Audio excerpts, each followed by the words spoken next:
Hey everyone, this is Mark and welcome back to part 2 in this video series. In the first video, we removed the carpet, the underlayment, the staples, and the tack stripping to expose the bare flooring. And now we're going to remove the baseboards.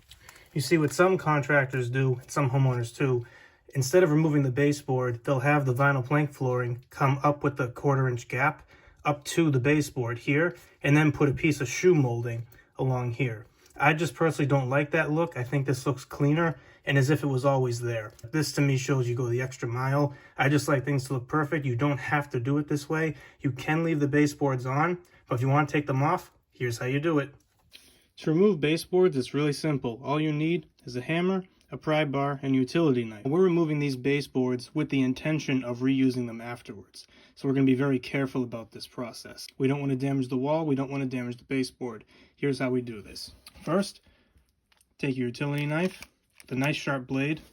Then we're going to go over to the baseboard and score where the caulking meets the wall and the baseboard here.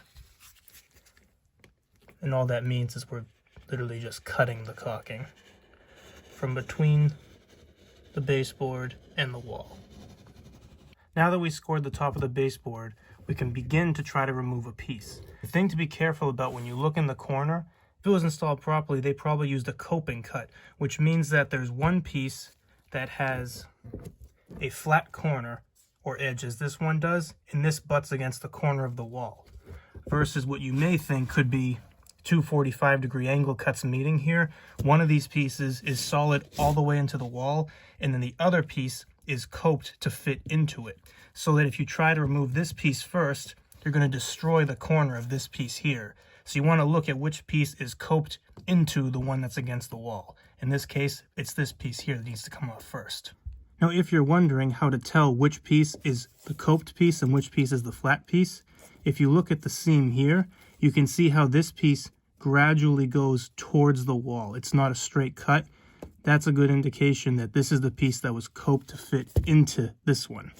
Next, using the sharp edge of your pry bar, if you do this carefully, it will not damage the wall. You're going to lightly tap it.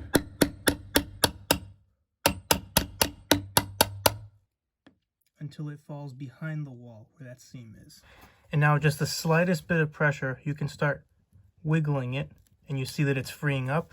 And you see I have a good seam here. That means I fully cut the caulking between the wall and the baseboard, which means I will not rip any of the drywall off. Light pressure will not ruin the drywall. If you're afraid of doing that, put a putty knife behind this to distribute the pressure evenly. But if you're careful, that shouldn't happen. If you look right here in the corner, you can see this was the coped piece that we took off first. And then behind here, you can see this piece of baseboard went all the way into the wall as I was describing earlier. Another important thing to note is do not be frustrated when the nails stay in the wall. These are usually in studs. It means you're going to pull the baseboard off and the nails will stay. I just like to tap these back into the wall. Then I know where the studs are for next time. When I go to put the baseboard back, pop 2 more finished nails in, and you're good to go.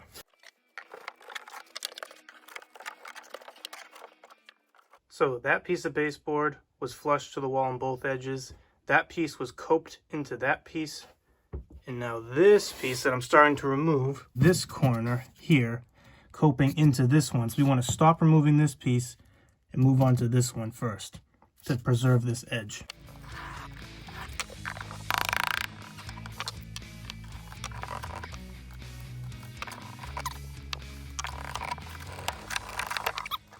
Now that we have the piece with the coped edge removed, I can go back to that piece I started with and finish it off.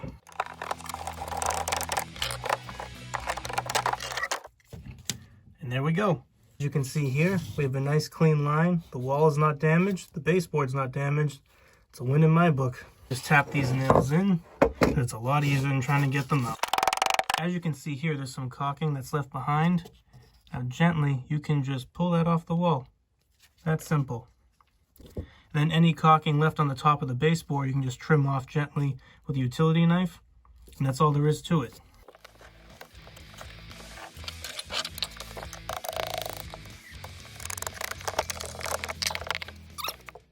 Now just to show you up close what the coped edge looks like, As you can see here, what I was talking about earlier, the piece that comes out this way and the back of it is cut off goes into this piece. This piece needs to come off first. Otherwise, you will damage and rip off this whole corner here. Then this process won't work out so well.